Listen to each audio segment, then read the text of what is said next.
Chapter 2, इसमें section 6 से section 20 तक दे रखे हैं। इसमें आप अलग अलग कोर्ट्स की और ऑफिसेज की बात करेंगे। जैसे सेक्शन 6 के अंदर क्लास ऑफ कोर्ट बता रखे हैं कि कौन सी क्लास होगी। 7 के अंदर टेरिटरीज, 8 के अंदर सेशन कोर्ट, ठीक है। उसके बाद 9 से लेके 13 तक जुडिशल मजिस्ट्रेट, 14 से लेके 70 तक एग्जीक्यूटिव मजिस्ट्रेट, फिर पब्लिक प्रोसिक्यूटर और फिर डायरेक्टरेट ऑफ प्रोसिक्यूशन। इस वीडियो के अंदर आप सिर्फ इन 3 सेक्शंस की बात करेंगे। तो सेक्शन 6 देखते हैं, class of criminal court. Beside the high Court and the court constituted under any law other than this Sanhita, there shall be in every state the following class of criminal courts, namely first court of session, second judicial magistrate first class, third judicial magistrate second class, fourth executive magistrate. मतलब कि इसमें बोल रहा है कि High Court और other court जो भी इस संहिता के अकॉर्डिंग बने हैं, किसी और संहिता के अकॉर्डिंग बने हैं, इनके अलावा इसके अंदर कौन से कोर्ट है। पहले नंबर पे सेशन कोर्ट, दूसरे पे है जुडिशल मैजिस्ट्रेट फर्स्ट क्लास, तीसरे पे है जुडिशल मैजिस्ट्रेट सेकंड क्लास और फोर्थ नंबर पे है एग्जीक्यूटिव मैजिस्ट्रेट। अब इसमें सुप्रीम कोर्ट को इंक्लूड नहीं करेंगे। देख, हाई कोर्ट को तो कर नहीं रहे, ठीक है, या मतलब इस संहिता के अंदर हाई कोर्ट बना है या दूसरी संहिता के अंदर बना है, उसको तो इंक्लूड कर नहीं रहे। सुप्रीम कोर्ट को भी नहीं कर रहे। सुप्रीम कोर्ट को इसलिए नहीं कर रहे क्योंकि सुप्रीम कोर्ट के पास ओरिजिनल क्रिमिनल जुरिसडिक्शन नहीं है, ठीक है। मतलब डायरेक्ट कोई क्रिमिनल जो केस होता है वो सुप्रीम कोर्ट में नहीं लगता, वो लोअर कोर्ट्स के अंदर ही चलता है। पहले लोअर कोर्ट के अंदर उसका ट्रायल वगैरह होता है, फिर हायर जुडिशरी के पास जाता है। तो इस सेक्शन में इतनी बात बोली है कि हाई कोर्ट को इंक्लूड नहीं करेंगे और सुप्रीम कोर्ट को तो करेंगे नहीं। बाकी अपने पास ये 4 टाइप के कोर्ट दे रखे हैं। अब इसमें एक बात ये भी है कि इसमें लिख नहीं रखा पर्टिकुलरली कि सेशन जज या एडिशनल सेशन जज। तो अगर सेशन कोर्ट की बात हो रही है तो इसमें सेशन जज भी आ गया और इसमें एडिशनल सेशन जज भी आ गया, ठीक है। जुडिशल मैजिस्ट्रेट की बात हो रही है तो इनके अंदर ही आप चीफ जुडिशल मैजिस्ट्रेट और एडिशनल चीफ जुडिशल मैजिस्ट्रेट की बात कर लेंगे। इसी तरीके से जब एग्जीक्यूटिव मैजिस्ट्रेट की बात हो रही है तो इसमें डिस्ट्रिक्ट मैजिस्ट्रेट, एसडीएम, ये सब इंक्लूड है, ठीक है। मतलब ये है कि ये एक ऊपर से लिख दिया कि ये कोर्ट या फिर ऑफिसेज होते हैं और इनके अंदर सेशन जज, एडिशनल सेशन जज, सीजीएम, एडिशनल, ये सारे इसके अंदर ही आ जाते हैं, ठीक है। Section 7, territorial divisions. Every state shall be a session division or shall consist of session divisions, and every session division shall, for the purpose of this Samhita, be a district or consist of districts। मतलब कि every state एक session division होगी, ठीक है, या फिर एक से ज़्यादा सेशन डिवीजन भी हो सकती है और सेशन डिवीजन को अपन डिस्ट्रिक्ट भी बोल सकते हैं।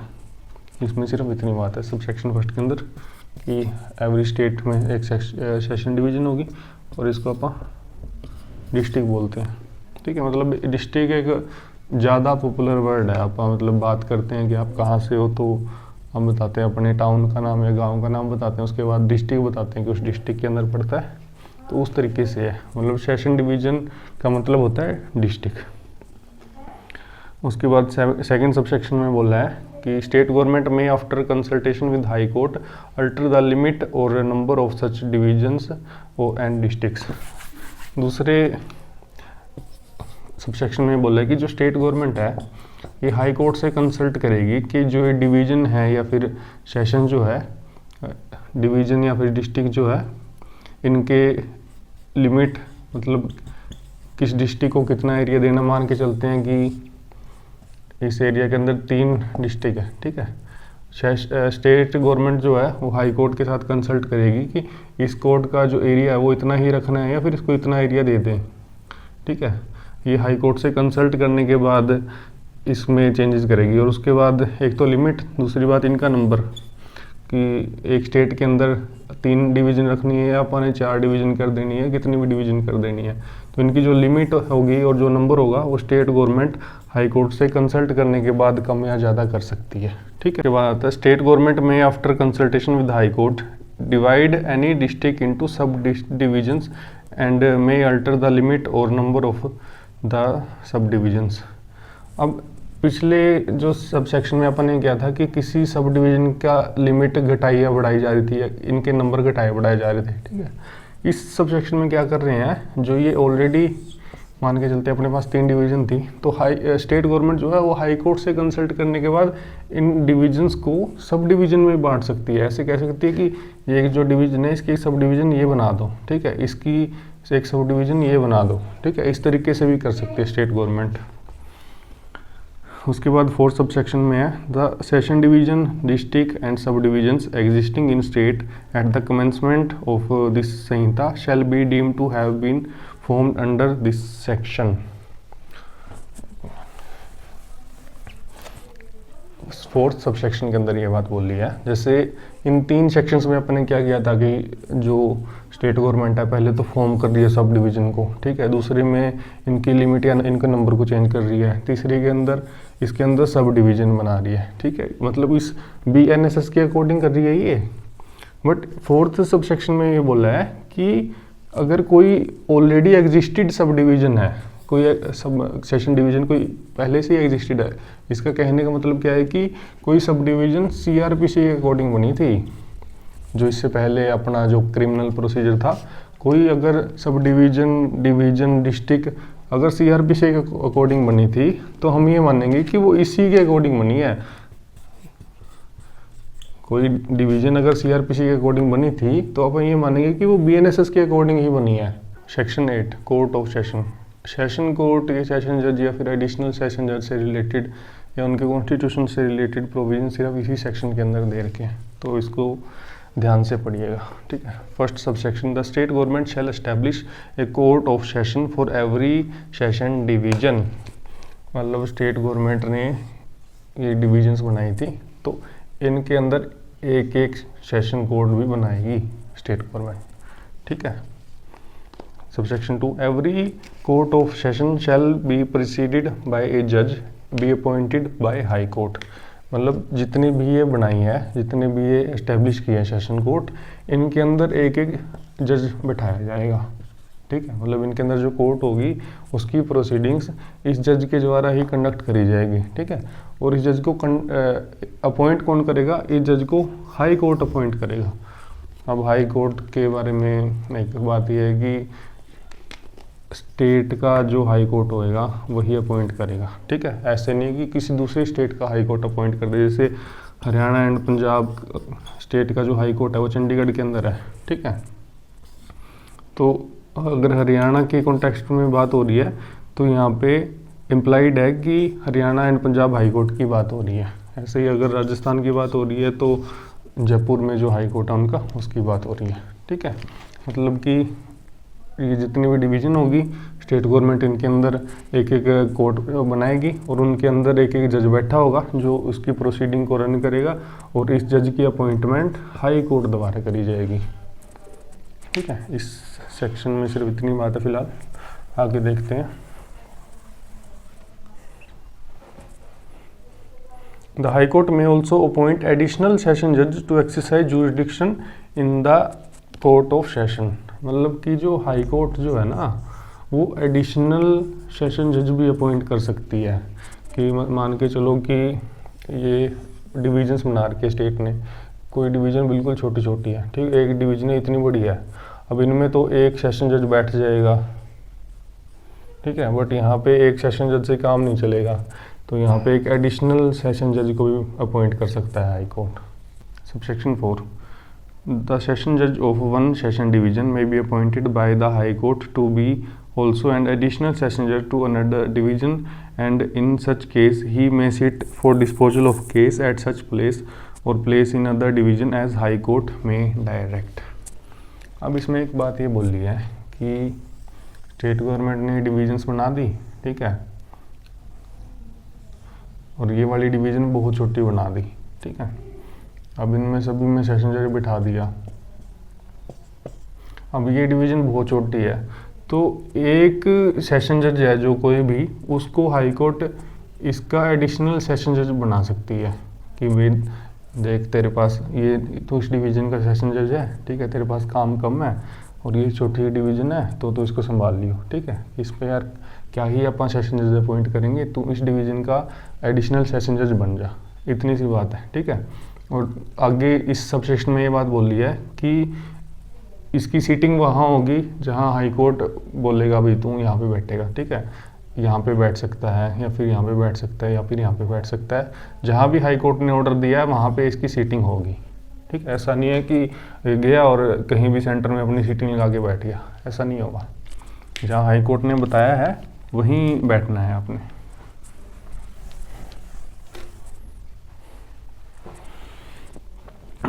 अब इसके बाद है कि where the office of session जज इज़ वैकेंट, मतलब जहाँ सेशन जज का ऑफिस वैकेंट है, मतलब उसको अपॉइंट नहीं किया गया। मान के चलते हैं कि कोई किसी डिवीज़न में सेशन जज था, उसको उसकी जॉब से निकाल दिया और रिज़ाइन दे गया, या फिर वहाँ पे अपॉइंट ही नहीं है कोई सेशन जज, मतलब ऐसा कुछ केस है, तो उस केस में क्या होगा, द हाई कोर्ट में make arrangement for disposal of any urgent application which is और मे बी मेड और pending before such session court by additional session judge of, or if there is no additional session judge, by a chief judicial magistrate in this session division, and every such judge or magistrate shall have jurisdiction to deal with any such application।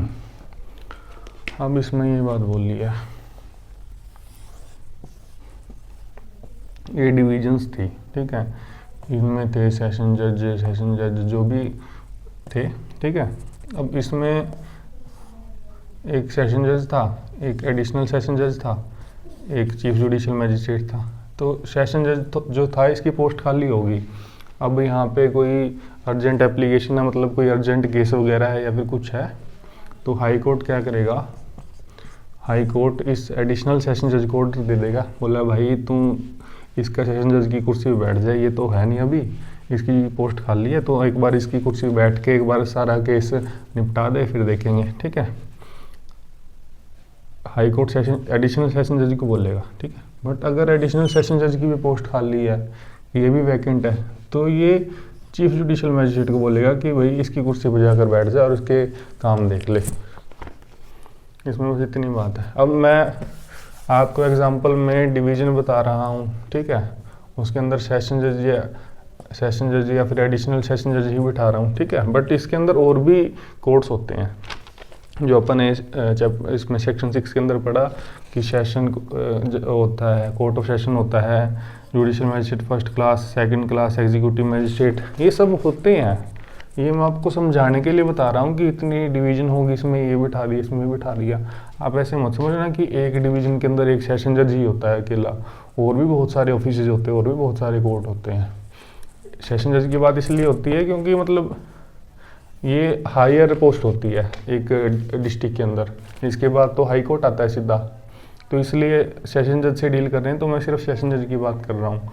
और भी बहुत सारे जज हैं, जैसे judicial magistrate second class है, इसकी power बहुत कम होती है, तो इसलिए इनका होना या ना होना, मतलब क्या बोलूँ मैं, इनके होने या ना होने से ऐसे तो कह नहीं सकते कि फ़र्क नहीं पड़ता, फ़र्क तो पड़ता है, इनका काम अपना काम है, मतलब इनका भी काम ज़रूरी है, बट जो सेशन जज है वो सेशन जज ही होता है। Subsection 6. The Court of Session shall ordinarily hold its sitting at such place or place as High Court may by notification specify, but if in any particular case the Court of Session is the opinion that it will tend to general inconvenience of the parties and the witness to hold its sitting in any other place in Session Division, it may, with the consent of prosecution and the accused, sit at place for the disposal of the case or examine any witness or witnesses therein। ऐसे बोल रहे हैं कि मान के चलो एक पूरी की पूरी सेशन डिवीज़न है, इसमें यहाँ पे कोर्ट बना रखी है, यहाँ पे बैठता है सेशन जज, ठीक है। बट केस को देखते हुए अगर सेशन कोर्ट को ऐसा लगता है कि यहाँ पे कोर्ट को लगाना ठीक नहीं है, क्योंकि कोई विटनेस है, मान के चलो वो इस एरिया के अंदर है, विटनेस मतलब गवाह इस एरिया के अंदर है, वो यहाँ तक आएगा, उसका रास्ते में कत्ल हो सकता है, या फिर किन्हीं और कारणों की वजह से अगर कोर्ट ऑफ सेशन को लगता है कि हमको पार्टी के कन्वीनियंस के हिसाब से काम करना चाहिए, तो वो पार्टी कन्वीनियंस के हिसाब से कहीं भी अपनी सीटिंग बिठा सकते हैं। वो इसके बगल में यहाँ पे भी कोई ऑफिस वगैरह के अंदर अपनी सीटिंग बैठा सकते हैं, ठीक है, पार्टी कन्वीनियंस के साथ। बट अगर वो अपनी सीटिंग वहाँ से यहाँ लेके आ रहे हैं तो प्रोसिक्यूशन और अक्यूज़ दोनों की कंसेंट ज़रूरी है। उसके बाद है सबसेक्शन 7 और 8। ये जो 2 सबसेक्शन हैं ये नए ऐड हुए हैं, CRPC के अंदर ये नहीं थे।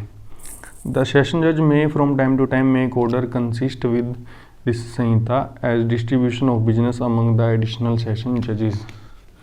मतलब जो सेशन जज है वो एडिशनल सेशन जज को काम बांटेगा, पहले ऐसा प्रोविजन नहीं था। मतलब ऑर्डर दे देगा इसको, भाई ये केस देख ले, वो केस देख ले, ये काम कर ले, वो काम कर ले, तो सेशन जज के ऑर्डर के अकॉर्डिंग एडिशनल सेशन जज काम करेगा। लास्ट सबसेक्शन, द सेशन जज में also make provisions for disposal of any urgent application in event of his absence or inability to act by additional session judge, or if there is no additional session judge, by chief judicial magistrate, and such judge or magistrate shall be deemed to have jurisdiction to deal with such application। मतलब कि session जज जो है ये तो absent है,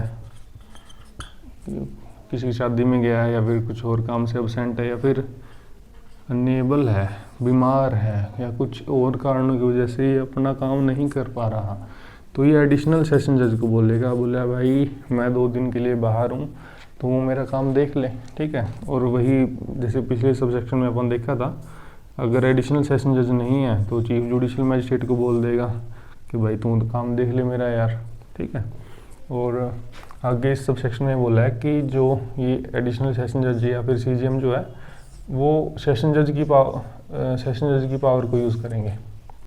explanation के अंदर ये बात बोल लिया कि जो अपन अपॉइंटमेंट वर्ड बार बार देख रहे हैं, ठीक है, उसका मतलब ये नहीं है कि कोई first appointment, first post, promotion, मतलब कि आप जुडिशरी क्लियर करके जब पहली बार कोई पोस्ट लोगे, मतलब किसी पोस्ट के ऊपर आप बैठोगे, उस पोस्ट का मतलब नहीं है आप अपॉइंटमेंट का मतलब ये है कि आपको पर्टिकुलरली किस पोजीशन के ऊपर बिठाया गया है, ठीक है।